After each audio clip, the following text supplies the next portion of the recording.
基地出自阿西莫夫的长篇小说《银河帝国》系列，曾一度被认为是最难影视化的作品。第一季一共10集，可以说是每一帧的经费都在燃烧。未来世界在人工智能的辅佐下，人类的火种在整个银河系迅速蔓延，踏足了无数个荒凉的星球，统治超过了2500万颗住人行星。一个跨越10万光年的银河帝国就此诞生。故事要从银河帝国诞生12000年后讲起。帝国首都川陀是一座高度发达的人造外壳星球，人口高达450亿。看看这座高达4000公里的星球，就知道银河帝国的实力有多强了。川陀首席数学家哈里谢顿开创了一门心理学史，他能用数学公式推演出全人类的发展和走向。在之后的几年里，这项技术获得了巨大的突破。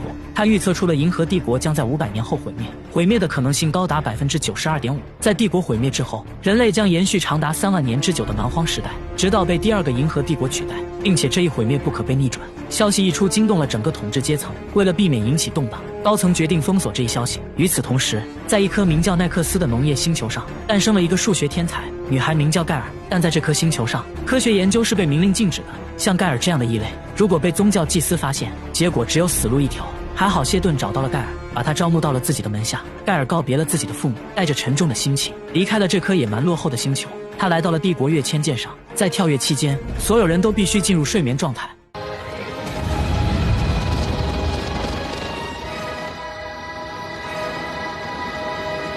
可在跳跃途中，盖尔意外苏醒，这在此前是没有发生过的。守卫只好给盖尔注射了镇定剂。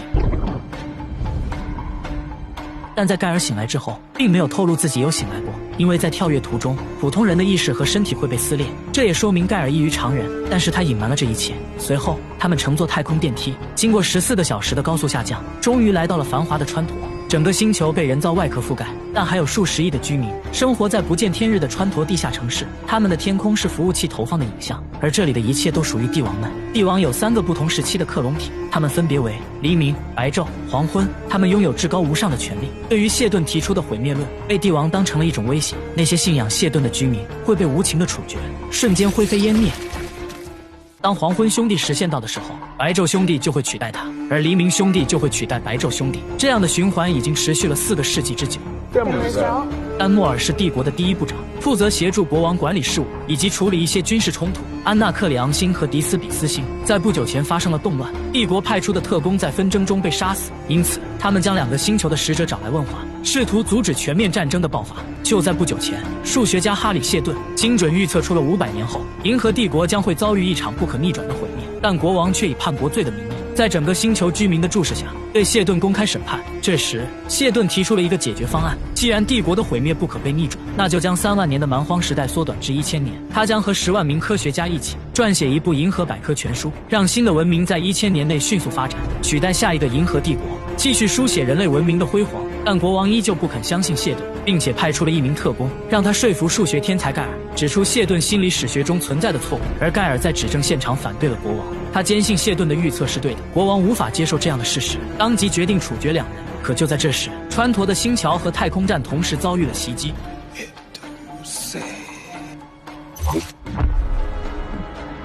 Lindalia Pedra Yama。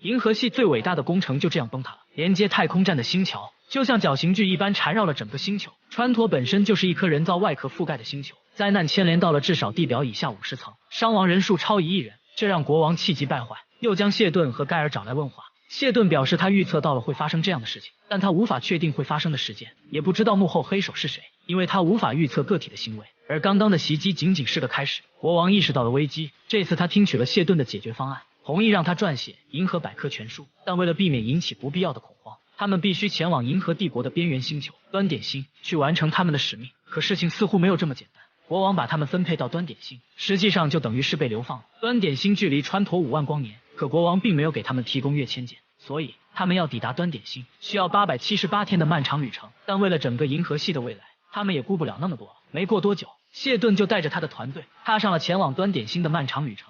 银河帝国的标志性建筑被摧毁。国王为了查出背后的主谋，派出了帝国第一部长丹莫尔，带领一支精锐小分队来到了一颗名叫艾菲拉的矮行星上。因为此处便是人体炸弹的制造基地，研究人员察觉到了异常，试图想要销毁数据，可还没等他们反应过来，他们就已经凉了。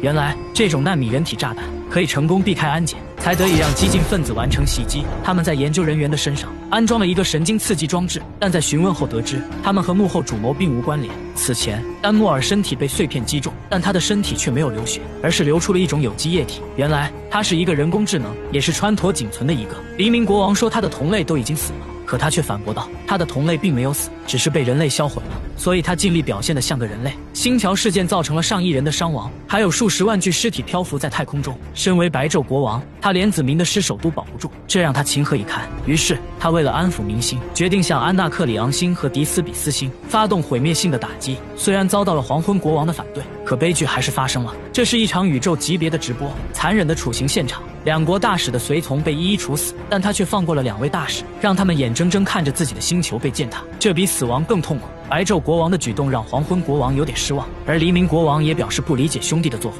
可丹莫尔却告诉他，你们3人的处事方式向来都是一样的。在另一边，哈里谢顿的科学团队已经乘坐亚光速飞船来到了宇宙深处，可亚光速飞船不像跃迁舰那样可以跳跃空间，他们要抵达5万光年外的端点星，可是个漫长的旅程。画面一转，盖尔带队来到了一个阴暗的洞穴里发掘矿石，可就在这时，一只诡异的外星生物袭击了他们。混乱中，子弹的火花点燃了岩缝中的可燃物质，现场发生了剧烈的爆炸。原来这只是一场模拟训练，看来端点星上的环境异常凶险，数次模拟行动都以失败告终。盖尔推算出，他们在登陆端点星5年后，死亡率高达34%，建造基地的难度远超了谢顿的想象。在这一期间，盖尔和谢顿的养子之间擦出了火花，而且盖尔还怀孕了。但在亚光速飞船上，他们只能将胎儿保存，直到抵达了端点星后才能出生。谢顿这边再次进行了推演，但推演结果并不理想，因为在他此前推演的过程中，是在自己死亡的前提下推演的，可现在自己却活了下来，这让他陷入了沉思。而盖尔这时也爆出了一个惊人的秘密，他说谢顿的预测是有缺陷的，他为了保住谢顿，此前在审判现场欺骗了国王，之后在编写百科全书的研讨会上，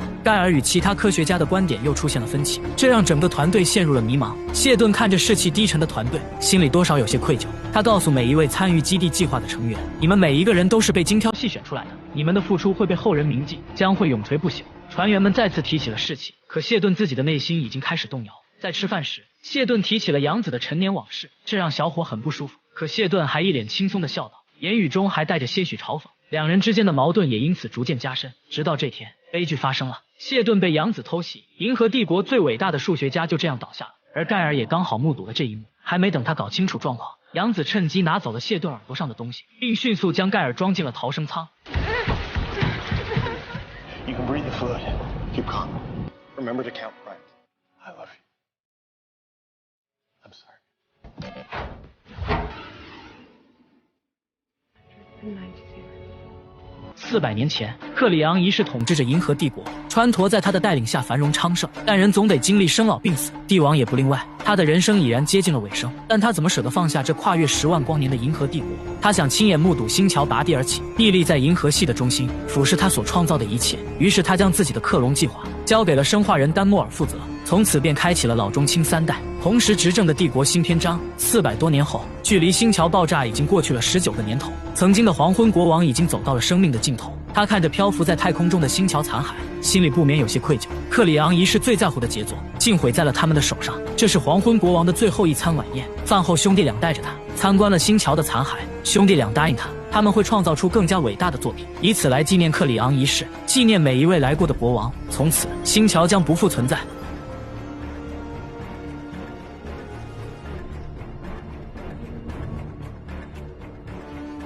白昼国王即将取代他的位置，黎明国王则取代白昼国王，而新一代的黎明国王诞生之际，便是黄昏国王波伊归尘之时，他将接受电光火石般的洗礼。这就是帝王的最终归宿。时间又过去了17年，黎明国王也长成了新一代的帝国小鲜肉。在过去的几年里，基地殖民者抵达了端点星，虽然谢顿被刺死，但他早已预判了帝国的预判，而他自己的死亡也是预言中的一部分。他早在端点星上建造了一个穹隆，并且早已安排好了未来的一切。殖民者何时登陆，在何处建造基地，这些都在他的预测之中。但一定要按照规定的时间才能打开穹隆。除此之外，任何靠近穹隆的生物都会被一股神秘的力量干扰。不知情的人称它为神级文明留下的产物，也有人说它是帝国建造的监控站。因此，他们选择了一处距离穹隆较远的区域。他们将飞船拆卸，用它的框架和零件搭建了初期的基地庇护所。他们将在这颗贫瘠的星球上撰写出伟大的银河百科全书，寻找拯救银河帝国的方法。这个叫赛弗的女孩从小就对穹隆非常痴迷，长大后她成了穹隆的守护者。她的任务就是防止别人靠近穹隆，可总有几个调皮的小鬼趁赛弗休息的时间偷偷靠近了穹隆。他们将这里当成了挑战场，谁敢走得更近谁就赢。第一个小孩没走几步就被吓得屁滚尿流，可这时冒出来一个不服输的小孩，果然皮肤黑的小孩胆都比较大，他的结果可想而知。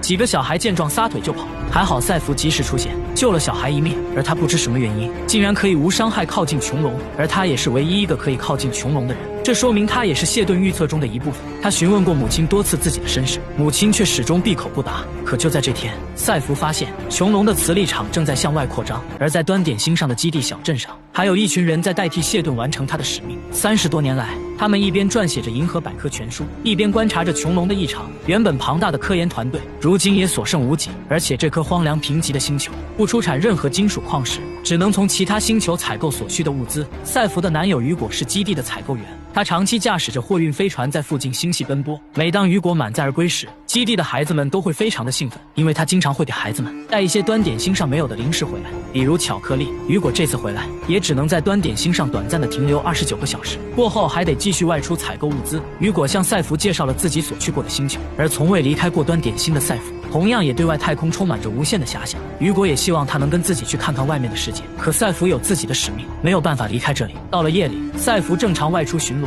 可当他来到穹隆附近时，从望远镜中看到了一个奔跑的少年。赛弗警告少年不要在夜间乱跑，可他还是头也不回地冲进了飞船残骸中。当赛弗追进船体内部时，少年早已跑没影了。可就在这时，他遇到了端点星上的土著怪物，这种怪物名为主教爪，但赛弗给他取了一个可爱的称号，叫做美宝。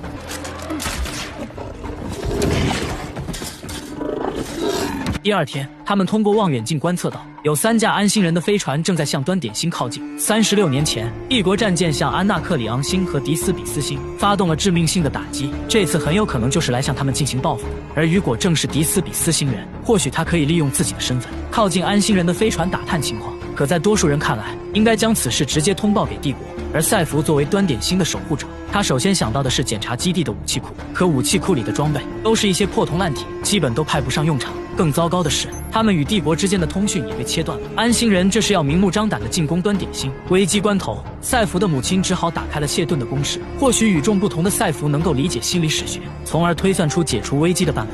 可事与愿违，除了谢顿和盖尔之外，无人能够解读公式。可如今谢顿已死，盖尔也流失在太空中，他们只能靠自己了。这天夜里，赛弗又看到了昨晚的那个少年，再次跑进了飞船残骸中，似乎是在指引着赛弗。他一路跟了上去，可就在这时，他意外地发现了一支身中利箭的美宝，而射伤美宝的人正是一群安星人。关键时刻，赛弗急中生智，搬出了帝国条约和他们交涉，而对方声称自己只是拾荒者，来这里是为了寻找殖民飞船的导航装置。随后便威胁赛弗带他们前往基地主塔的位置，可这里的围墙立场有生物识别功能，只能其中一人贴身跟在后面，才不会被识别出异常。因此卷发姐一人跟着赛弗前往主塔方向。可就在这时，赛弗在前方的迷雾中又看到了那个神秘的男孩，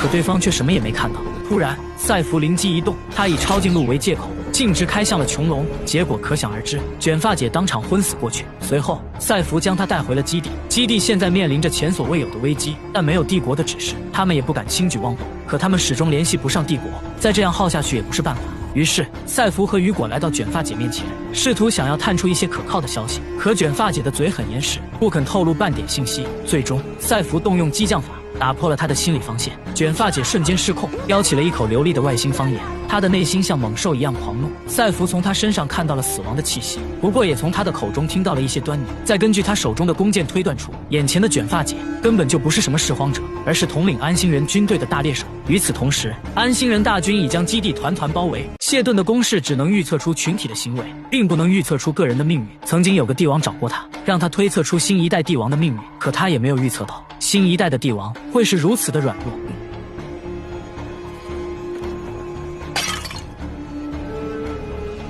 好在帝王拥有光环护甲，让他分毫未伤，可一旁的园丁差点没被他吓死。而另一边的白昼国王正在和后宫的美女享受鱼水之欢，他的动作必须要足够轻柔，稍微一用力就会触发光环护甲。可正当两人找准节奏时，丹莫尔突然出现，打断了他们的好事。原来是比邻星的教宗去世了。对于文明的兴起与消亡，谢顿早已解开了谜底，而信仰则不一样，它更像是一种强大的武器。也正因如此，帝王才这么忌惮谢顿的预测。帝国统治着跨越10万光年的银河系，却无法干预信仰的范畴。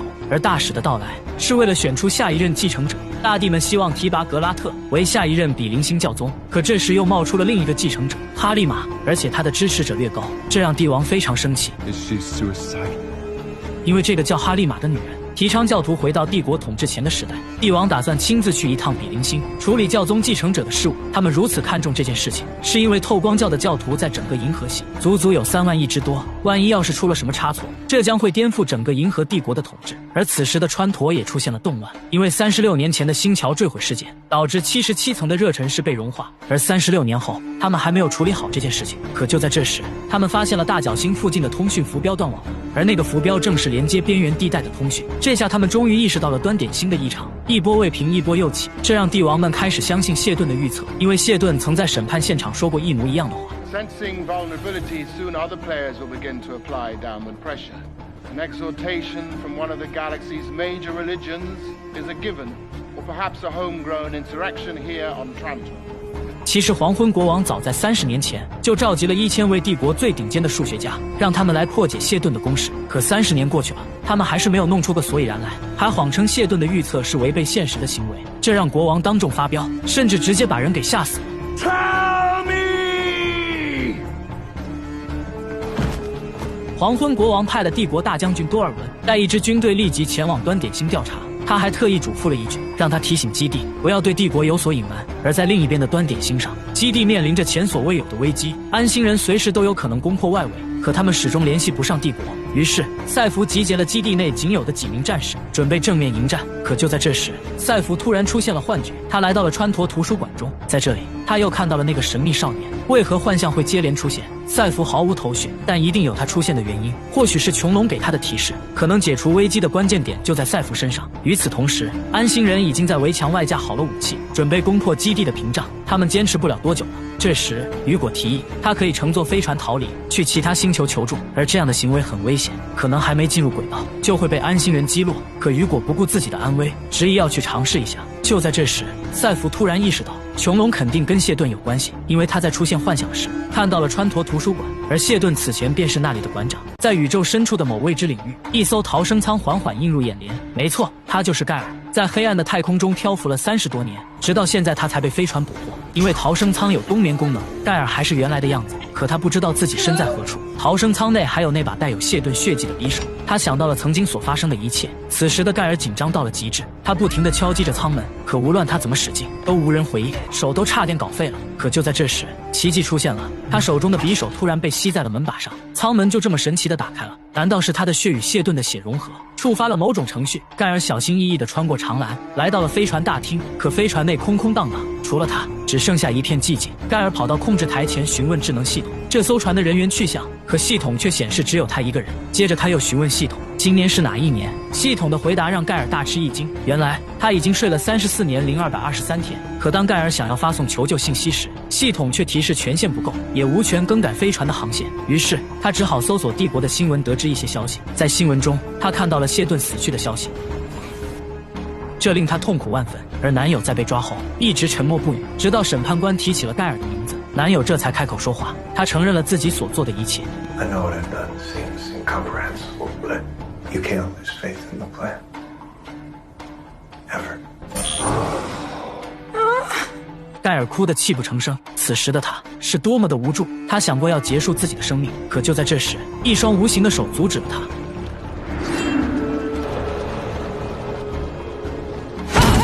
仿佛间，他听到了老师对他说过的话。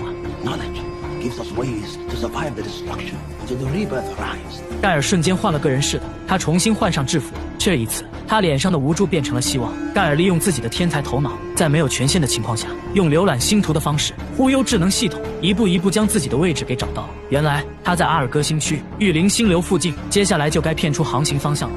Until it's not you, stupid ship. 盖尔利用恒星的光谱频率算出了飞船的航向，可飞船最终的目的地怎么也算不出来。而唯一拥有权限的人便是她的男友，这更是让盖尔大吃一惊。这时，盖尔想到了一个大胆的想法，他穿上宇航服，爬到了飞船外边，利用头盔上的红外线滤镜，用肉眼鉴别出了目标星球。原来，飞船的目的地是赫利肯星，那里便是谢顿的老家。而很多人都怀疑是他杀了谢顿，去到那里，他只有死路一条。 可智能系统却没有任何回应。这时他发现地上有一滩血迹，走过去一看，居然看到了谢顿临死前的全息成像。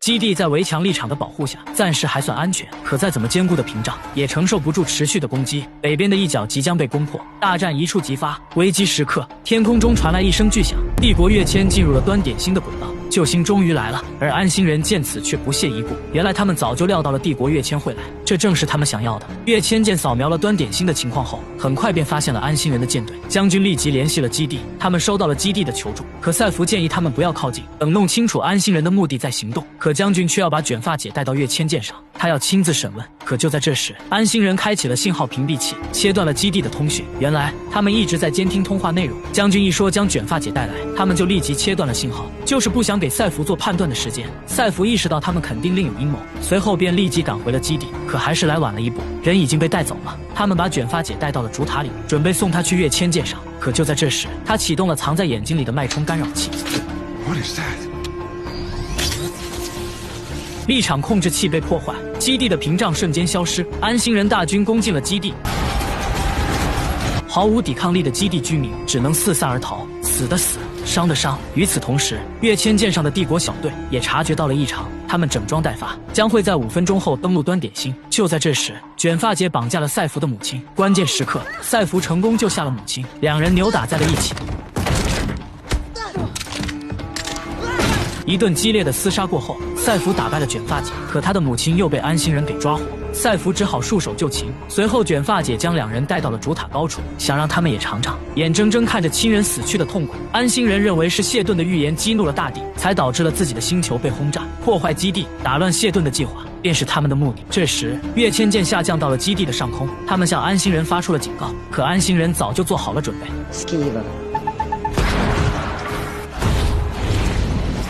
自带黑洞的跃迁舰就这样没了，基地30年来的努力也毁于一旦。第二天，安心人来查看飞船残骸时，居然发现将军还活着。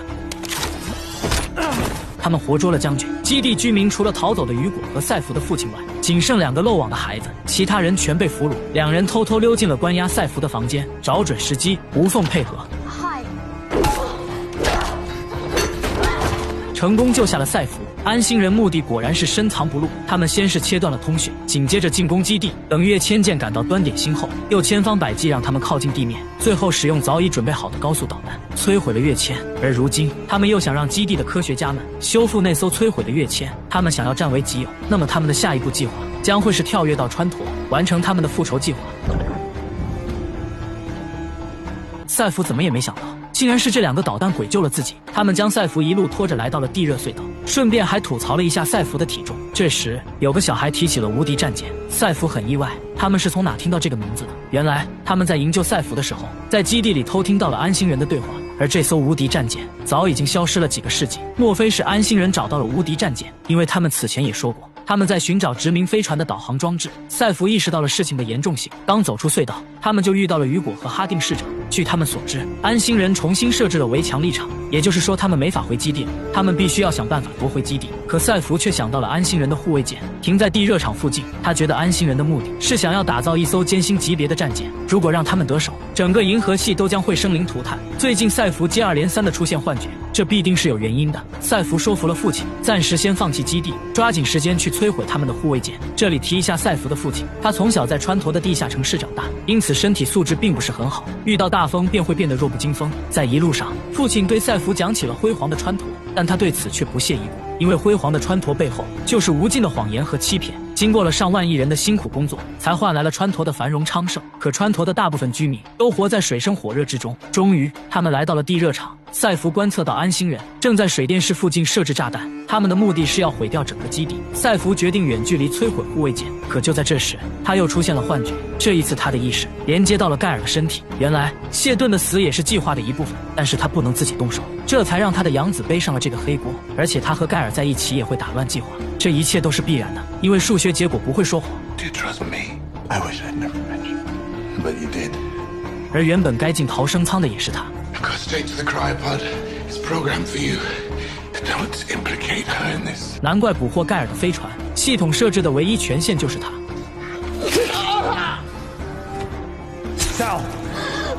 赛弗醒来后，安星人发现了他们，地热场瞬间乱作一团。而这时，市长却偷偷绕到了另一边，准备做点什么。安星人的火力全部集中到了赛弗和雨果身上，却没有注意到身后的老市长已经抱着炸药奔向了护卫舰。可在关键时刻，安星人还是发现了他。赛弗远距离清理掉了旁边的小兵，可市长最终还是倒下了。在生死关头，他引爆了炸药。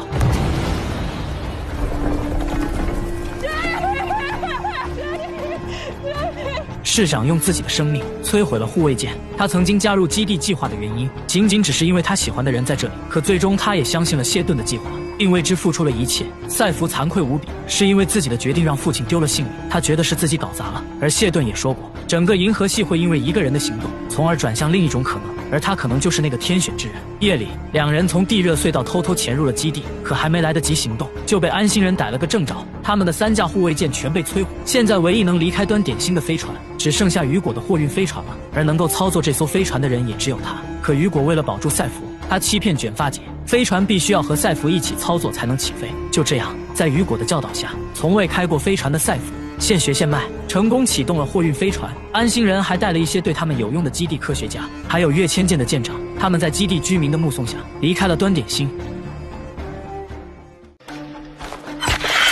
黎明大帝第一次狩猎就收获了6只，已经打破了黄昏大帝的记录。随从告诉他，黄昏的最高纪录也就1天3只。可就在这时，附近传来了一声枪响，原来是黄昏大帝收获了第4只。这时黎明大帝却表现得异常慌张，他让随从把其他3只蜥蜴藏起来，好让黄昏以为他只收获了3只。他似乎在刻意隐瞒着什么。还好黄昏兄弟并未发现异常。这里是川陀的皇宫，也是整个银河帝国最辉煌的宫殿。他们统治银河系已有12000多年。此处便是帝王后宫的游丝亭，随处可见的美女也只是游丝亭中的一件摆设品，他们只能拥有1天的记忆。这也是克里昂一世的设计。黄昏兄弟认为很完美，可黎明兄弟却不这么认为，因为他喜欢上了后宫的一个园丁小丽。小丽从13岁开始就成为了后宫的植物学家，也就是黎明大帝坠楼时被吓跑的那位姑娘。她父亲生前也是宫里的生态学家。可今天大帝询问小丽坠楼事件时，她却表现得很慌张。仆人们只能记住大帝想让他们记住的，他们只能看见大帝想让他们看见的。这听起来多少有些悲催，这也是帝国背后丑陋的一面。小丽向大帝推荐了一种名叫狼蜥叶的植物，这种植物可以缓解疼痛，也可以迅速愈合伤口。此后，黎明大帝便对小丽更加上心，他经常会远程操控间谍蜻蜓，在小丽工作的时候偷偷关注着她，自己一有空就会跑到后宫与她一起闲聊。他是真的动了凡心。黎明问小丽，你是否能够看见世间的美？她确实可以看见，她能看到后宫的蔷薇，她能看见美丽的夕阳。从他们的聊天过程中得知，原来黎明大帝有色盲症，几个世纪以来，他是唯一一个有缺陷的帝王。打猎时他把猎物藏起来也是因为这个原因，因为蜥蜴猛龙有变色的能力，很难在树林中被发现，而对于色盲者来说影响并不大，这是他一生都在守护的秘密。可他把这一切都告诉了小丽，这也是他此前跳楼的原因。小丽突然对大帝说，若是想让我保守秘密的话，那就把我从这里推下去，这是保证我不泄密的最佳办法。可大帝却选择了用爱感化他。到了晚上，雷特队长在巡视期间看到了黎明大帝丢掉的猎物。雷特队长拥有隐形的能力，似乎还拥有永生的能力，处死化尸的人就是他，而且他的容貌也一直保持不变。难道他也是个生化人，或是有更加神秘的身份？川陀的星桥被毁，端点星的基地沦陷，比邻星教宗又出现了纷争，接踵而来的灾难无一不预示着银河帝国的衰落。白昼帝王跃迁来到了苏拉恒星系，太空守卫告诉他，在经历几个小时的慢速行驶便可抵达少女星。与他一同前往的还有生化人丹莫尔。人类只能在冬眠状态下跃迁，而作为生化人的他却可以享受跃迁折叠时的光影。而此前盖尔也在跃迁途中醒来过，这也说明了他的与众不同。大帝问他那是一种什么样的感觉，可丹莫尔也解释不清楚。在吃饭的时候，他给大地看了自己的信物，大地一眼就认出这是来自少女星的利维塔水晶，它象征着三女神，这是一件信徒的祷告物品，对应了透光教的3条核心教旨。大地很好奇，一个生化人为何会成为信徒。 From the moment you come into the world, you and your brothers know your purpose. But the rest of us have to seek these things on our own. 丹莫尔的回答让他大吃一惊。没过多久，他们就抵达了少女星。跃迁舰缓缓降落在盐宫门前。在下船之前，丹莫尔选择了留在船内，可在大地的劝说下，最终还是一起下了船。迎接他们的便是泽菲尔·哈利玛。果然，他根本没把大地放在眼里，不仅独自一人出来接待大地，还要给大地喝他喝剩的水。我们可以看到帝王一脸的不屑，可他也只能忍着。少女星是在比邻星的轨道上，一颗严重缺水的助人卫星。帝王来到少女星后才发现，这里的居民都希望哈利玛继任教宗，也包括格拉特本人。因为少女星淡水价格高居不下，他们认为哈利玛能够解决水的问题。可大地依旧坚持自己的选择，他来这里的目的便是为了帮格拉特拉票。与此同时，他向民众保证，帝国将会在少女星上建造覆盖整个卫星的海水淡化系统，这让格拉特的人气大大提升。可在上一任教宗的葬礼上，又出现了反转。哈利玛突然打断了格拉特，发表了一段震撼人心的演讲。他提出帝国的停滞不前，违背了三女神的信仰。众人被哈利玛的演讲所打动，纷纷随他一起膜拜三女神像，也包括丹莫尔在内。选举的最终结果也会因此而改变，这让大地陷入了非常糟糕的窘境。这个星球也曾有过辉煌的时代，可如今他们只能靠养殖藻类和捕鱼为生。盖尔就出生在这颗星球上。纳克斯因为气候的原因，海平面每天都在不断上升。不久之后，奈克斯将会变成一颗水球。在这颗星球上，一切有关科学的研究和活动都是被明令禁止的。他们不再依赖科学，而是为信仰的觉醒而活着。他们认为海水的上涨是对沉睡者的警告，只要他们克服这个挑战，就有资格迎接他的觉醒。盖尔是先知教会中的一名使者，能够成为教会的使者，是每一对父母的骄傲。盖尔的父母也不例外，就好比我们考上清华北大一个概念。可恶劣的气候让他们越来越难生存。在某天夜里，盖尔和2名先知来到了一所废弃的大学，来查看是否存在违禁的活动。废弃的学校竟然还有灯光，这明显是有人的。3人分头行动，寻找异端人士。好巧不巧，盖尔在房间内看到了有人在急匆匆地收拾书籍，原来是索恩讲师。他也知道盖尔成为了一名侍者，而侍者眼中的异端人士便是像索恩这种不愿遗弃知识的人。盖尔劝告他立即离开这里，因为先知认为此地有违教义，任何分析性质的学习都违背了觉醒的信仰。如果被先知们发现，他将必死无疑。可索恩却淡定自如地拿出了折叠之书，向盖尔讲起了知识对文明的重要性。他打算把书送给盖尔，可盖尔还是拒绝了他。但索恩始终坚信，在盖尔的心中还尚有一丝对知识的信赖。最终，索恩被先知们抓获，他即将面临残酷的刑罚。索恩的双脚被捆上了大石，与他的书籍一起沉入了冰冷的海底。其实盖尔心里很清楚，先知教会所谓的觉醒只是在自欺欺人罢了。于是盖尔在夜里跳入了海底，将那本折叠之书取了上来。在之后的日子里，盖尔夜以继日地学习数理知识。渐渐的，盖尔的父母也开始察觉到海平面不断上升，养殖的海藻也接连死去，可他们却无法做出任何的改变。这天，盖尔偷偷找到了走私的送信者，他请求信使向川陀发送了一条解题公式，以求参加帝国的数学比赛。可在不久之后，先知教会发现了有内克斯人参加数学比赛的事情，可他们还没意识到是盖尔。母亲试图让他停止这一切，因为他这样的行为会让他们全家都陷入危险之中。可盖尔依旧没有放弃。终于，在这天夜里，他收到了川陀的回复。原来，盖尔对亚布拉克萨斯猜想给出了全新的解决方案。谢顿不敢相信，一位来自农业星球的小女孩竟然解决了几个世纪以来让无数天才摸不着头脑的问题。而谢顿自己也研究过他的解题方式，证明盖尔是对的。谢顿向他发出了前往川陀的邀请。在临走前，盖尔请求父母一同前往川陀。可川陀在他们的眼里就是一座罪恶的机械世界，他宁愿盖尔去死，也不想让他去到川陀。直到后来，盖尔取出了脸上的印记，这也说明他彻底脱离了信仰，已经到了无法回头的地步。父母没法再阻拦他。最终，盖尔踏上了帝国的飞船，离开了这颗濒临毁灭的星球。在接近赫利肯星的星域附近，盖尔看到了谢顿死前的全息成像。询问智能系统后得知，这是一种量子意识形式的程序，但神经端口未完成连接，他们无法进行对话。可盖尔没有权限，根本无法启动程序。但盖尔用自己的声音，一点点引导谢顿的意识，让他从死亡循环中挣脱了束缚。谢顿告诉盖尔，在他们离开川陀之前，他就已经在自己的大脑中植入了一个数据单元，刚好和那把匕首的端口进行同步连接，记录着他的所有想法和记忆。可这中间似乎出现了错误，但他也不清楚错在哪里。盖尔告诉他，他们在一艘名为乌鸦号的飞船上，目的地是赫利肯星，也就是谢顿的故乡。这时谢顿突然回过神来，他说盖尔不应该在飞船上，应该在端点星的基地中，可他不知道这一切都被打乱了。谢顿不停地询问杨子的情况，盖尔只好将实情告诉了他。谢顿听后情绪变得极不稳定，他的意识正在被撕裂。在一顿挣扎过后，谢顿的意识消失不见，飞船的系统也随之关闭。乌鸦号的含氧量仅剩2%，气温也在不断下降。如果谢顿的意识再不苏醒，盖尔将会窒息而亡。关键时刻，谢顿的意识再次苏醒，重启了乌鸦号的生命支持系统。谢顿向盖尔解释了一切，自己的死亡是计划中至关重要的一步，因为基地需要的不只是一个精神领袖，他需要一个能延续1000年的神话，而这个计划已经成功了。他们此前预测过登陆端点星后的死亡率在5年内会高达34.2%，可实际上基地的死亡率只有预测的一半，也就是说，谢顿的死巩固了基地。可盖尔觉得基地不是一个信仰，而你谢顿也并非是神，你只是个自视甚高的人。盖尔始终不相信谢顿会为了计划而献出自己的生命。这时，谢顿提到了自己患有利希综合症，是从他父亲那里遗传下来的。这种病会导致他的知觉急速衰退，更何况面对端点星的各种挑战，如果他还活着，肯定会有很多人指责他是个疯子，带他们来到这个冰天雪地的蛮荒星球，这也是说得通的。此前在殖民飞船上，他们模拟过端点星的环境，预测过各种登陆后的结果，也就是从那时候起，谢顿的内心开始动摇，再加上利希综合症的困扰，让自己的能力不断下降。他在巅峰时期储存了自己的记忆和想法，这是最明智的选择。所以他的死并非是预测，因为他不能预测个体的命运，他所做的一切都是在给计划铺路。说白了，他此前说什么基地计划的梦想，对科学家们打的鸡血，一切都是谎言。毕竟一个死去的人更有机会成为传奇，让后人们心甘情愿为计划付出一切。没过多久，飞船就来到了赫利肯星的沿线区域。盖尔不明白飞船为何会来到这里，谢顿解释道，他原本是想自行了断的，可后来他发现杨子不愿意离开盖尔，于是他就改变了计划，让杨子来杀死自己，随后让杨子进入冷冻舱，然后在这里和他会合。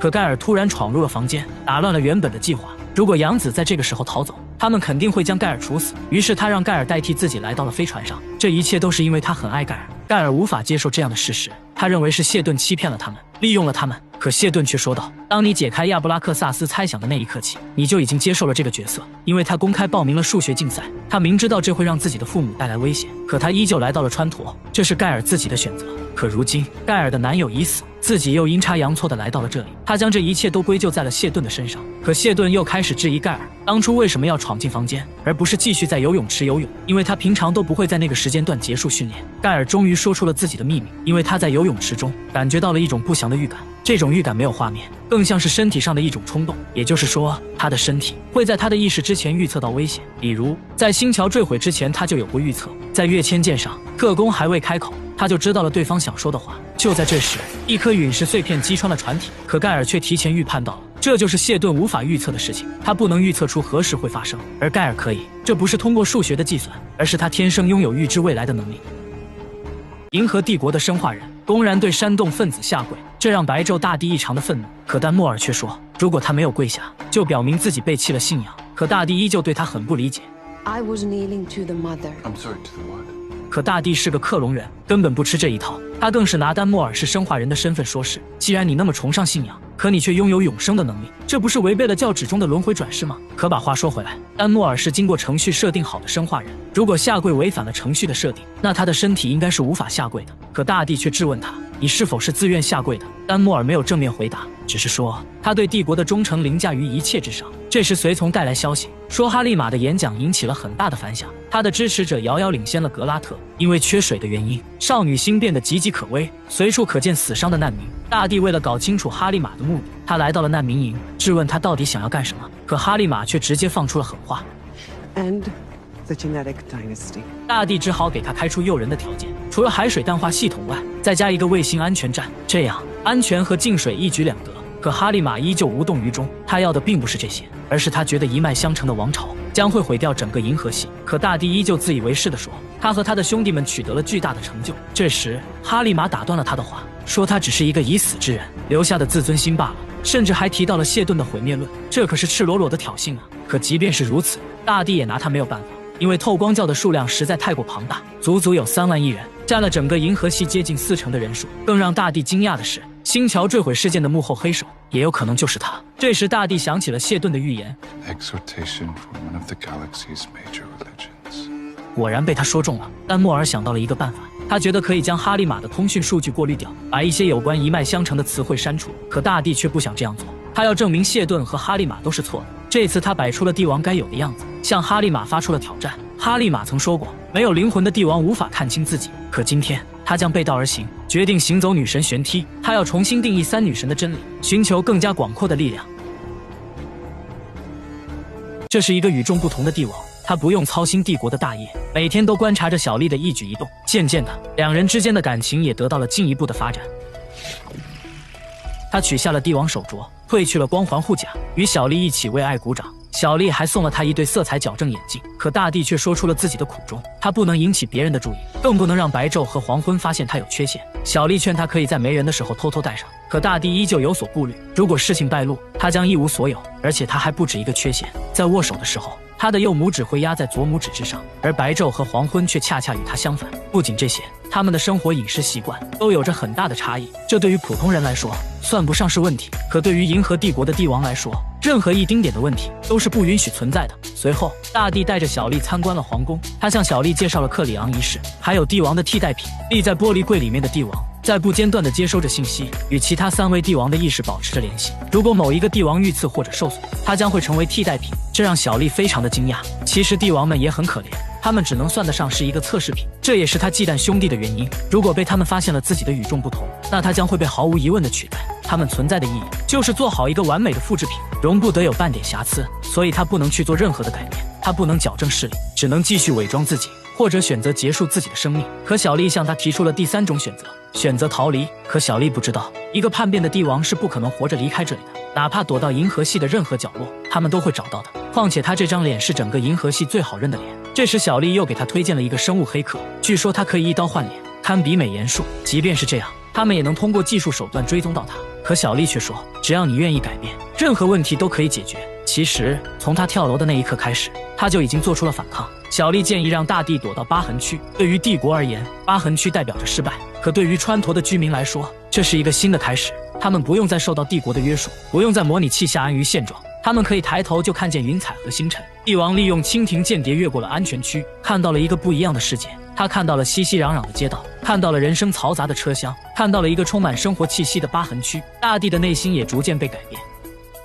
这是一条长达170公里的朝圣路，朝拜者将挑战人体的忍耐极限，没有食物，没有水，且朝拜的人群不得中途休息，更不能携带任何非自然形成的物品。帝王也不例外，他必须取下帝王手镯，褪去光环护甲，甚至连体内的纳米机器人都要取出来。帝王将以凡人之躯挑战女神的考验，如果他中途放弃或失败，煽动分子便会更加放肆，所以他只能成功，不许失败，因为他象征着整个银河帝国。在临走前，他把丹莫尔手链上的盐晶取了下来，这也是他唯一能携带的物品，犹如丹莫尔一如既往地陪在他身边一样。一路上，帝王看到了半路死去的朝拜者，还有中途放弃的弱者。朝拜者们不可以双膝落地，他们要么用尽力气爬到旋梯的中央，要么面对死亡的审判。可有史以来，能抵达旋梯中央的朝圣者寥寥无几。帝王在路上遇到了一位老者，老者告诉他，女神旋梯会让人产生错觉，让人误以为自己已经走了很远，可实际上并没有走多远。他们应该一步一个脚印，心怀信念，放慢脚步，跟着女神的指引走完剩下的路。原来老者来自一颗名叫尼沙雅的工业星球，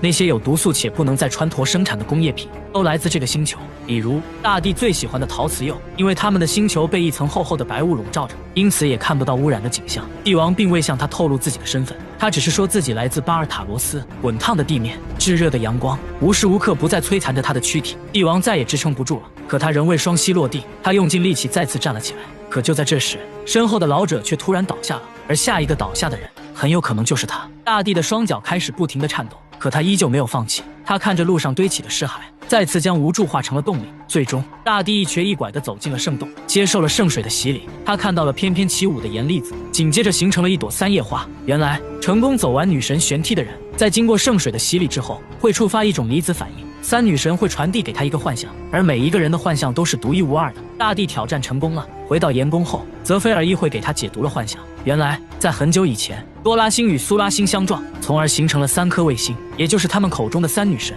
与此同时，在少女星上出现了培育根花，从此他们便拥有了繁衍生命的能力。这就是透光教信奉3女神的起源。可几个世纪以来，培育根花逐渐灭绝，已经很久没有出现过了。而这种三叶花是由单子叶的幼苗发芽而成的，也就是说，3种元素衍生自单一元素，跟帝王的命运极其相似。好比当下的3位帝王都只是克里昂一世的复制品，这让高傲一世的帝王第一次落下了眼泪，而他也得到了泽菲尔议会的肯定，因为帝王的先辈从未敢踏足至此，这也说明他的灵魂并没有停滞不前。From this day forth, no other Zephyr will stand in your way.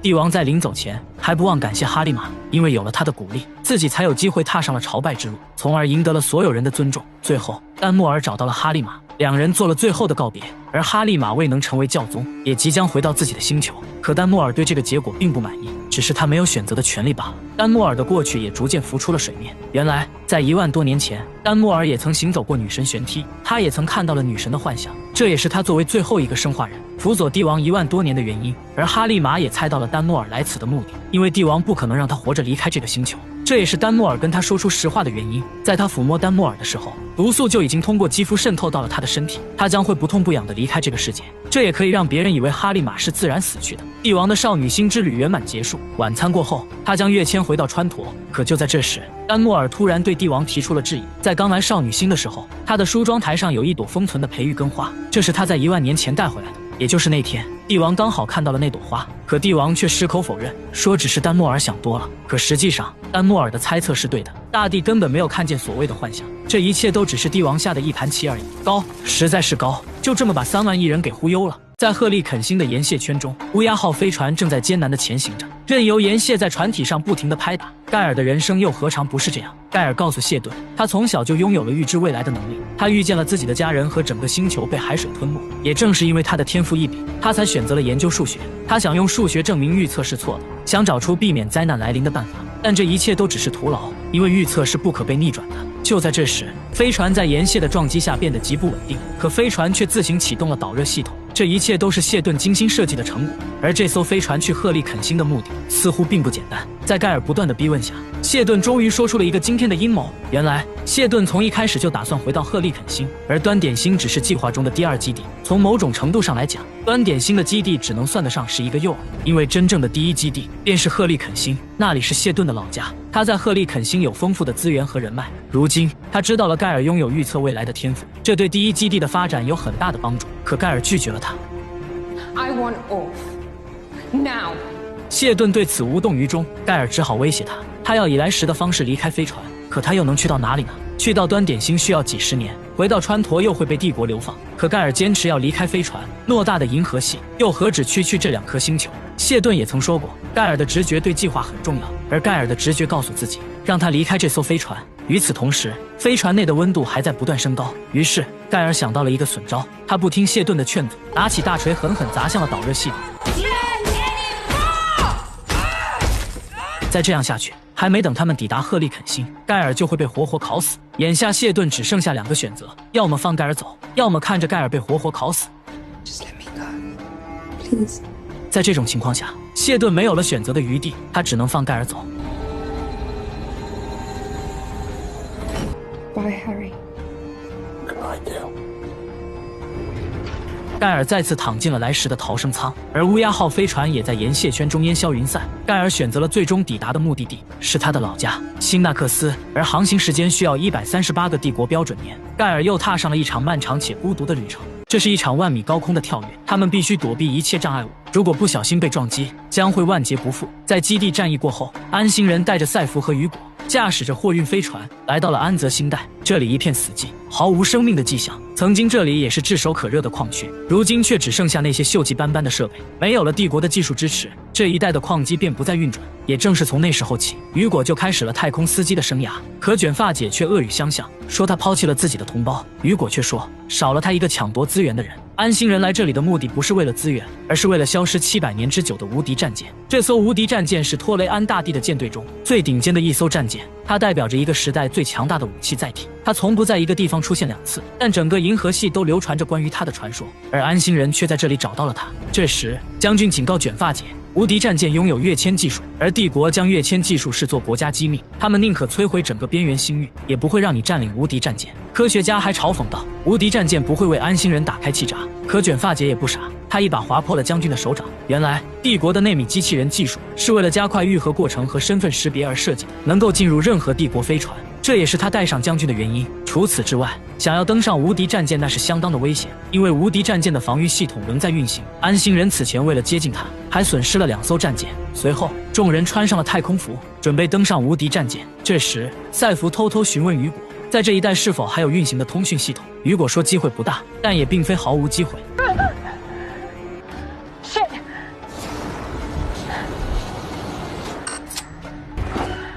赛弗成功降落在了战舰上，可雨果的推进器出现了问题，赛弗只能眼睁睁地看着他飘向了深邃的太空。没过多久，他们就来到了气闸舱前。可就在这时，战舰的防御系统被触发，熔岩巨炮对着他们就是一顿扫射。只有他们打开门，防御系统才会停止攻击。众人掩护将军靠近气闸舱，在关键时刻成功打开了舱门。门一打开，卷发姐就一枪解决了将军。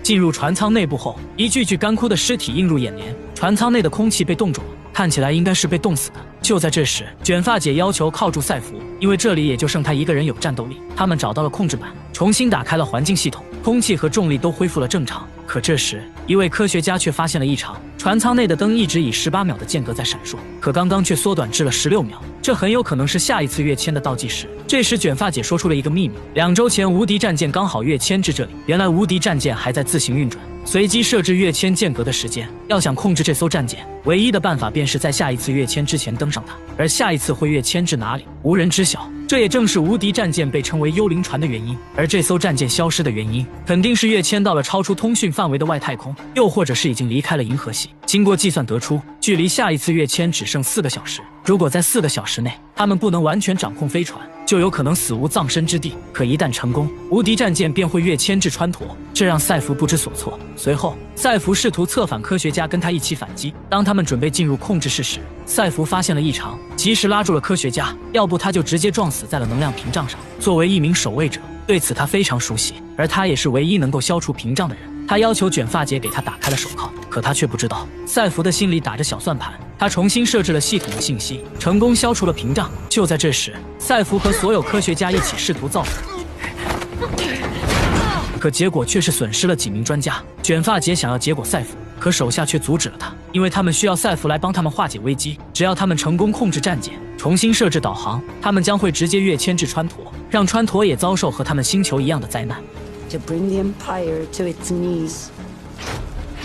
36年前，银河帝国的星桥遭遇了袭击，帝王为了向袭击者示威，向2颗无辜的星球发动了毁灭性的打击。安纳克里昂星就是其中一颗。在树林中玩耍的2个小孩，却完全没有意识到灾难已经降临。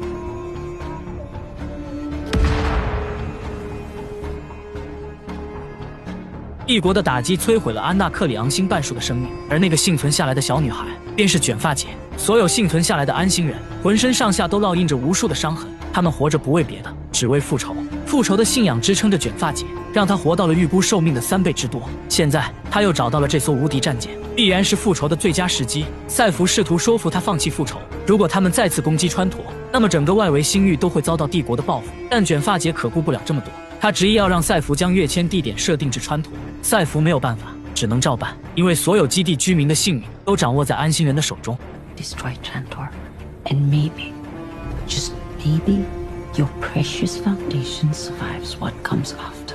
距离下一次跃迁仅剩30分钟，可就在这时，战舰的武器系统被激活，他们无法进入控制舱。时间紧迫，赛弗只好硬着头皮吸引火力，配合卷发姐摧毁了武器。可在控制舱门打开的一瞬间，赛弗捡起地上的枪立马反击，并将卷发姐挡在了门外。可他们很快便会攻破大门，赛弗只能抓紧时间重新设定跃迁地点。来到这里才发现，无敌战舰的舰长居然是死于自杀，控制台上还写有 EXO 的字样。EXO 代表着外部威胁，难道是指银河系外的威胁吗？不知道他们到底遭遇了什么，可他们来不及多想，只能迅速找到控制航向的独立舱，才有机会更改下一次跃迁的地点。控制室内有4个独立的控制舱，2个是武器系统，一个是推进系统，那么另一个肯定就是导航座了。距离跳跃只剩20分钟，战舰开启了传送协定。这时，科学家瞬间茅塞顿开，原来这艘战舰没有太空守卫，船员必须在跃迁前自行进入睡眠状态。在帝国还没有统治太空族之前，跃迁舰上都配备了大脑处理能力特别强的人。因为折叠空间不仅仅是科学，它也是一种直觉，所以它需要活人来导航，从而进行认知跳跃。为了基地的未来，赛弗决定自己来做这个导航人。他要带着无敌战舰回到端点星，距离跳跃只剩最后5分钟。卷发姐还在试图攻破控制舱的大门，赛弗的举动遭到了科学家的反对，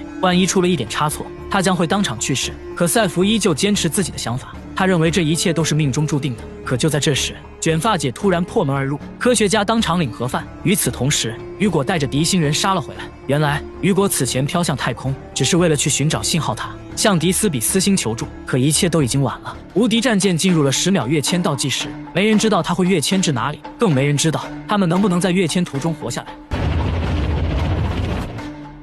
无敌战舰跃迁至了下一个地点，与众不同的赛弗在跃迁途中果然安然无恙。可让赛弗没想到的是，他们竟然跃迁至了端点星的轨道。原来是科学家利用自己的身体做导航，从而进行认知跳跃，才把无敌战舰带回了这里。赛弗急忙联系了基地指挥部，可基地那边却无人应答。赛弗心里有种不祥的预感，肯定是基地出了什么事情。就在这时，他看到了敌星人的飞船也跟了过来，应该是在跃迁时被带入了量子尾波，所以他们也一起跃迁过来了。可敌星人也依旧没有回应，赛弗被困在了战舰上，而且很有可能会再次跃迁。正当他不知所措的时候，无意间看到了窗外的货运飞船，赛弗的心里产生了一个大胆的想法，他在没有牵引绳的情况下跳跃到了货运飞船上。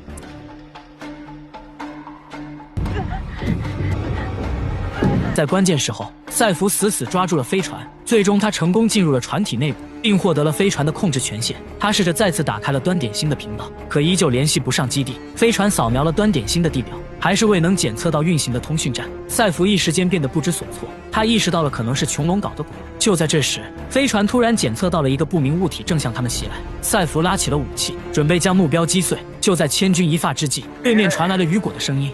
Hugo is that you? 原来他们借助无敌战舰的尾波跟了过来，为了避免在跃迁途中被撕裂，他们提前用麻醉剂打晕了自己，因此他们醒来的比赛弗要晚。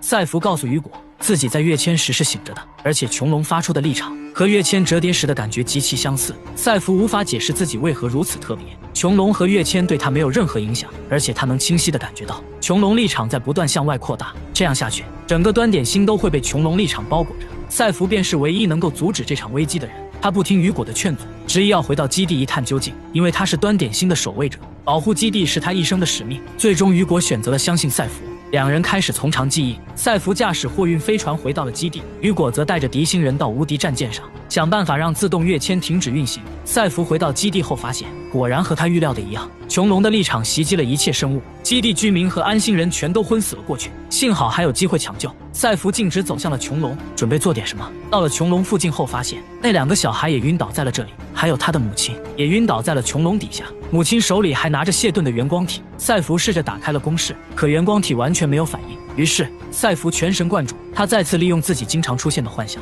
连接到了盖尔的身体。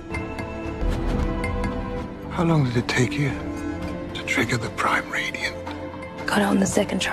最终，赛弗成功打开了公式。与此同时，穹隆也做出了反应，他褪去了黑色的金属外壳，形成了2道透明的水晶体。穹隆的立场被关闭，所有人都醒了过来。而另一边，雨果他们来到无敌战舰的控制舱后，发现卷发姐居然不见了踪影。他偷偷跑到了敌星人的飞船上，逼迫他们将飞船的控制权限交给自己。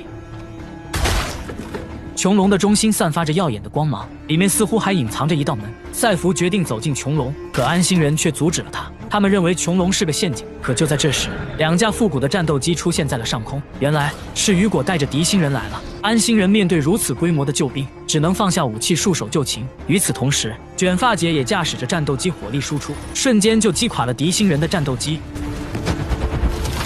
风水轮流转，这回轮到敌星人放下武器了。赛弗试图劝他不要冲动，他们可以团结3方的力量来修复战舰，这样他们就可以共享无敌战舰。但卷发姐可不想听他啰嗦。可没想到的是，卷发姐的副手居然背叛了他，因为没人想看到战争的爆发。与此同时，穹隆发出了一束光芒，卷发姐立即控制飞船，向穹隆发起了猛烈的攻击。关键时刻，赛弗捡起地上的弓箭，一把射穿了卷发姐的脖子。卷发姐终于结束了她悲惨的一生。与此同时，从穹隆里缓缓走出来一个人影。从那矫健的步姿来看，这应该是谢顿没错。准确的来说，应该是谢顿的意识体。Well, this is encouraging. Anacreons, Despins, and Termini. Seeing you all gathered here gives me hope we might actually pull this off. 疤痕区的裂痕是由星桥事件所造成的，它代表着帝国的失败。与此同时，疤痕区也成了川陀人民渴望自由的象征。而小丽为了让他成功逃出皇宫，可谓使出了各种骚操作。他告诉黎明帝王，在地下灌溉系统的上方有一条废弃的通道，可以从那里穿过皇宫直达疤痕区，但他还需要一个信号屏蔽器，用来隐藏他体内的纳米机器人，这样帝国就无法追踪到他了。小丽答应了他，自己会把一切都安排好的。他让黎明安心离开皇宫，两人约好第二天在疤痕区碰头。随后，黄昏把黎明叫到了帝国展厅，陪他一起欣赏自己的杰作。墙面上记录着这一代帝王的辉煌历史。可让黎明没想到的是，他们上次狩猎的事也被记录在了墙上。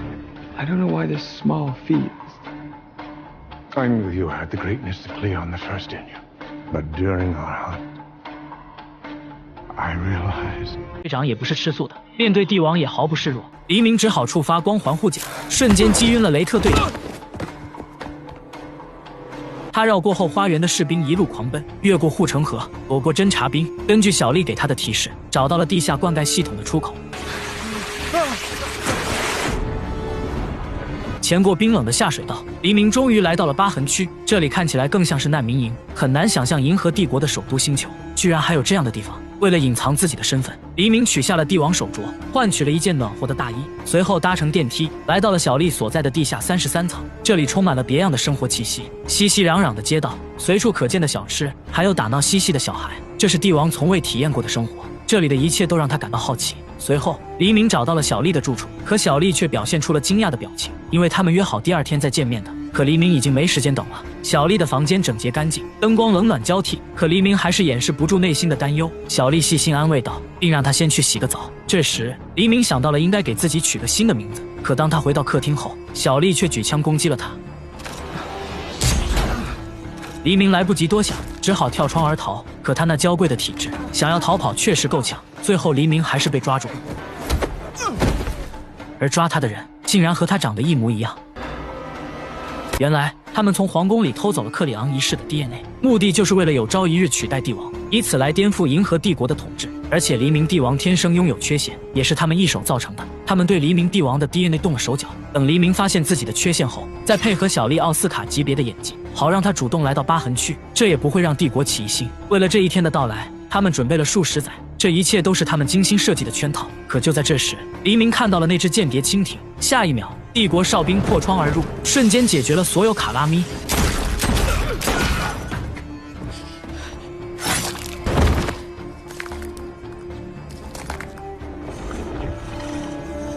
原来黄昏早就发现了这一切，他故意放走黎明，便是为了将他们一网打尽。小丽因为演技超群而被逮捕，而黎明也将为他的懦弱买单。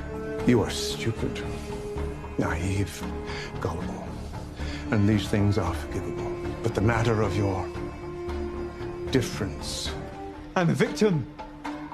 We all are. Yes, and that makes you the embodiment of our vulnerability. By what logic would we want to look on your face ever again?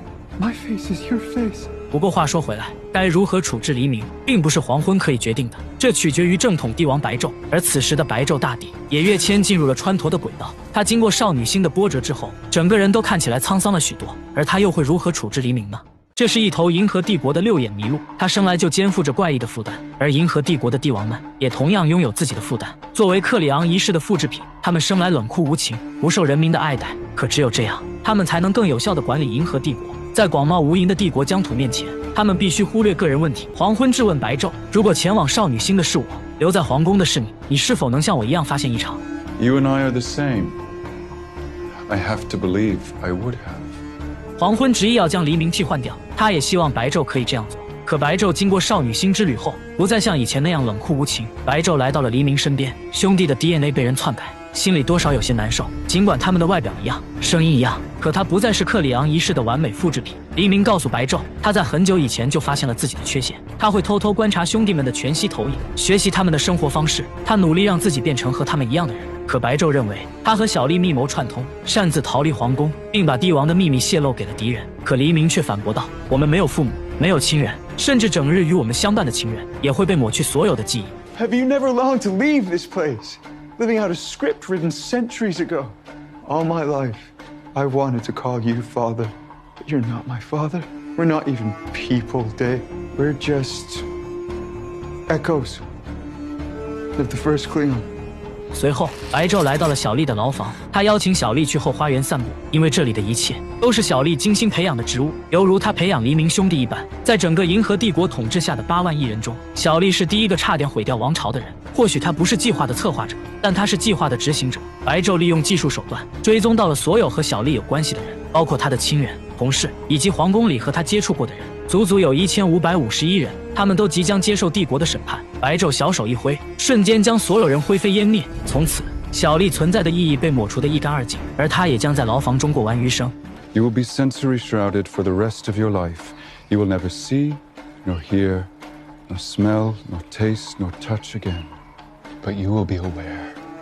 这就是背叛帝国的下场。丹莫尔带着黎明来到了原地塔，即将面对帝国对他的审判。黄昏对他恶语相向，恨不得立马让他灰飞烟灭。可白昼却有了自己的想法，他认为一成不变的规矩只会让帝国停滞不前，或许他们该学会变通了。可他的这番言辞遭到了黄昏的强烈反对。他认为帝国应该建立在不朽的永恒之上，应该遵照克里昂仪式的规则，甚至对白昼大打出手。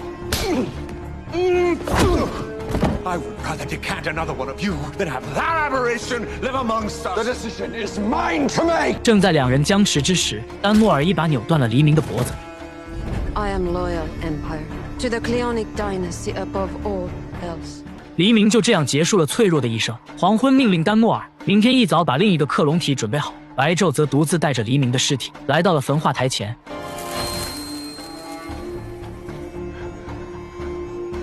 可就在这时，雷特队长带来了一个更加让他绝望的消息：反动分子密谋时间比他们想象的还要早，范围比他们预估的还要大。也就是说，所有备用的克隆体都不再是纯正的复制品。更可怕的是，连白昼自己都有可能被动了手脚。这下白昼终于憋不住了，他拿起了一旁的烛台，狠狠砸向了克里昂仪式的玻璃棺材。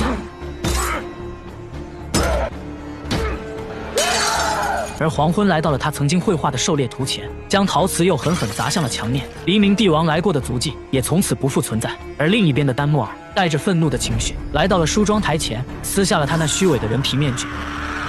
有人说，入睡是一种信仰的飞跃，在梦里，我们的意识可以四处飘散。谢顿这个神一般存在的男人，他将这一点做到了极致。30多年前，在一艘殖民飞船上，谢顿吞下了一颗药片，上面载有数百万个自我复制的分子机器。在他死后，他的棺材被弹射到了太空中。这时，他体内的机器开始分解重组，机器循环再生元素，并开始在太空中收集材料、冰晶、微流星体等物质，从而组成了穹隆的内部结构。也就是说，穹隆不仅仅是谢顿的墓碑，更是谢顿的本体。它绝非偶然，而是一场精心设计的计划。安纳克里昂星和迪斯比斯星在数个世纪以来一直互相残杀，两个世界的仇恨根源来源于400年前迪星国王和安星大猎手联姻。可在新婚之夜上，大猎手遇害，有一个使女目睹了当晚的惨状，说是迪星国王酒后发狂，伤害了大猎手，两个星球之间的战争也因此而爆发。可在今天，谢顿将会把背后的真相告诉他们，这也将改写两个星球的历史。谎言背后的真相跟他们两个世界都没有关系，真正的凶手是银河帝国的克里昂2世。他作为银河帝国的第一位克隆人，他清楚自己的帝国能够长久地延续下去，而外围星域的两股势力合并肯定会威胁到银河帝国的统治。因此他派出了阴影师给新婚夫妻下毒，杀害了大猎手，然后与使女勾结，嫁祸给了迪星国王。而谢顿也早就看透了一脉相承的王朝只会带领人类走向毁灭。他建立基地的初衷也并非是为了银河帝国，而是要建立一个新的王国，从而替代银河帝国。只要他们愿意放下仇恨，与基地结盟，他们便能与帝国抗衡。更何况他们还拥有一艘无敌战舰，而这也仅仅只是个开始。他们将在端点星上建造出更多的星舰。谢顿在此前的审判现场说了谎，欺骗了所有人。他早就计算好了这一切。赛弗的母亲对谢顿非常失望，难道他们所付出的一切到头来都是毫无意义的吗？谢顿告诉他，他们为基地所付出的一切并非毫无意义。他让你们逃离了帝国的控制，他让你们变得更加坚强，但基地从来都与保存知识无关。编写银河百科全书只不过是个幌子。第一批基地殖民者拥有的品质对于新文明的诞生至关重要，这也正是他带这么多科研人员的原因。而安星人和狄星人是在帝国的报复之下幸存下来的人，他们同样都是被帝国抛弃的人。如果大家结盟，就代表着我们还有未来。人类的历史也是一个不断更迭的故事，只是在一脉相承的统治下，这些声音逐渐被抹除。因为帝国只允许存在一个故事，如果继续让帝国延续下去，人类的未来只会走向灭亡。可他们现在面临的问题是，一旦帝国察觉到了异常，便会立即赶来端点星，将他们扼杀在摇篮里。这时谢顿提出了一个损招，只要他们利用无敌战舰跃迁至主恒星附近，在保持端点星在子空间的前提下，启动量子武器，能量信号将会显示为超级耀斑，而超级耀斑足以毁灭该星系中的一切生物。对于帝国而言，这不起眼的外围星域，他们肯定不会冒险前来调查。也就是说，只要他们不离开外围星域，帝国就不可能察觉到他们的存在。赛弗质问谢顿：“你是否一直监视着基地？”可谢顿告诉他并没有，哪怕他拥有强大的意识，也无法承受这孤独的摧残，他只会在被唤醒的时候醒来。而他这次觉醒就是被安心人激发的，也就是穹隆立场向外扩张的时候，赛弗经常出现的幻想，也并非是谢顿传送给他的。Whatever messages you've been receiving, I assure you, they haven't come from me. 而重建意识也需要时间来修复。谢顿再次回到了穹隆，他将会在下一次危机到来时觉醒。这次只是基地面临的第一场危机，未来还有更多的挑战等着他们。总有一天，他们将会和帝国正面对抗。赛弗的母亲从来没想过自己会成为计划的推动者，她原以为自己只是毁灭的旁观者。他们在基地编写《银河百科全书》，是为了建造时间胶囊，等待未来幸存者的发现。他曾经对谢顿的话深信不疑，可谢顿在预测这一切的同时，也隐瞒了这一切。他对未来感到很迷茫，而赛弗却认为两者的结果都是一样的，同样是为了让一脉相承的王朝灭亡。随后，赛弗来到了胡子哥面前，他为卷发姐的死真诚地向他道歉。可胡子哥却很乐观，他知道卷发姐被仇恨蒙蔽了双眼，全然不顾安心人的未来。可他还有自己的孩子，他希望自己的后代能有个美好的未来。胡子哥将大猎手的弓箭作为和平之物送给了赛弗。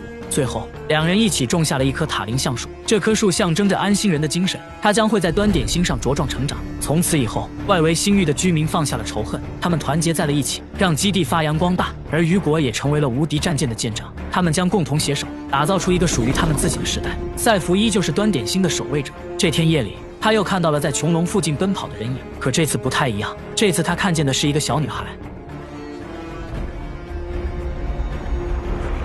赛弗似乎想到了什么，他找到了母亲，再次询问自己的身世，为何自己会如此的特别。母亲不再对他隐瞒，将所有的事情告诉了他。赛弗就是盖尔留在殖民飞船上的胚胎，而他经常看到的幻想，正是他父母的记忆碎片。此前在川陀图书馆看到的小男孩，就是谢顿的养子；刚刚在穹隆附近看到的小女孩，就是辛纳克斯的盖尔。而赛弗也意识到了，盖尔肯定还在太空中漂流，他决定要去寻找自己的亲生母亲。母亲没有阻拦赛弗，而是将谢顿的光源体交给了他，让赛弗把他交给盖尔。赛弗为了不让雨果担心，独自来到了货运飞船前。可就在这时，雨果出现在了他的身后。其实雨果也早就预料到了，这一天迟早会到来。赛弗提议两人可以一同前往，可雨果拒绝了他，因为他相信赛弗可以独自完成，而且基地也需要他来带领。最终，赛弗带着沉重的心情，驾驶着货运飞船离开了这颗养育他的端点星。画面一转，时间来到了138年后，盖尔的逃生舱进入了辛纳克斯的轨道。根据原先的设定，盖尔被自动唤醒，绕着银河系走了一圈，盖尔再次回到了养育他的星球。Climbing from the cradle, leaving in the comfort of home. No safe harbor. Just a cry in the dark. Are we alone? And even if we aren't, will anyone bother to answer?舱门缓缓打开，映入眼帘的是一望无际的汪洋。辛纳克斯早已变成了水世界，此时的盖尔是多么的绝望，多么的无助。他跨越数光年的距离，历经138年的太空漂流，到底是为了什么？可事已至此，盖尔只好打开了提前准备好的皮艇，带上谢顿的匕首，告别了承载他138年的睡眠舱，缓缓驶向远方。盖尔根据导航仪找到了曾经的家，可只剩下那微微探出水面的屋顶，还有在海里嬉戏的鱼儿。可就在这时，海底发出的微光引起了他的注意。盖尔来不及多想，他纵身一跃跳入了海底。眼前出现的是一艘锈迹斑斑的飞船，他在船舱内部找到了那个发光体，原来这也是一艘冬眠舱，里面躺着的正是赛弗。没过多久，赛弗缓缓醒了过来。盖尔不知道对方是谁，他警惕地保持着一点距离。I'm your daughter. I'm pretty sure this belongs to you. Sometimes you leap, and sometimes someone catches you.